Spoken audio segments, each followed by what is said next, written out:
every minute with the fever dreams. I push my mind to a limit where it needs to be. I work blind, got vision I don't need to see. I'm picking mind over matter, I believe in me. I need to find more hours in the day to breathe. Need to find more power in the way I be. And when my mind turns sour with the painful scenes, I need to scream out loud, I can't stop me. I wanna be the greatest like Rocky. You know I leave them all hating like a hobby. I'm out here making moves like a lobby. And if you ain't with me, it's your loss, see. I got my mind on the facts, I'm a python, grab what I like real fast. Stroke until I have everything I attack, everything that I lack, everything that I want and I see, matter of fact.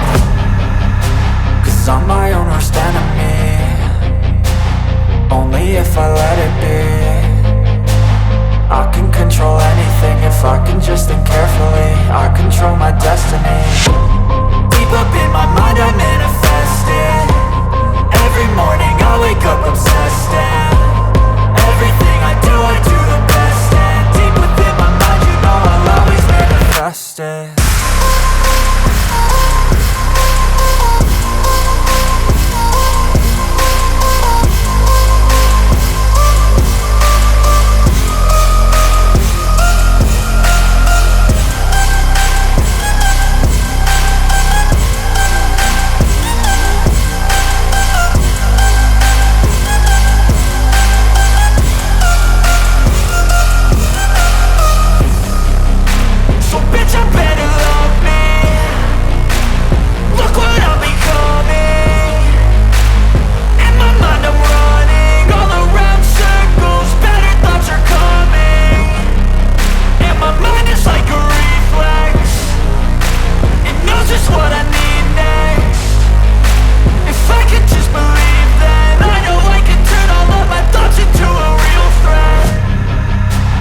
I'm my own worst enemy, only if I let it be.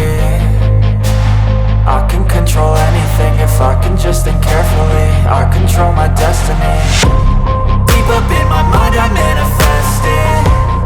Every morning I wake up obsessed, and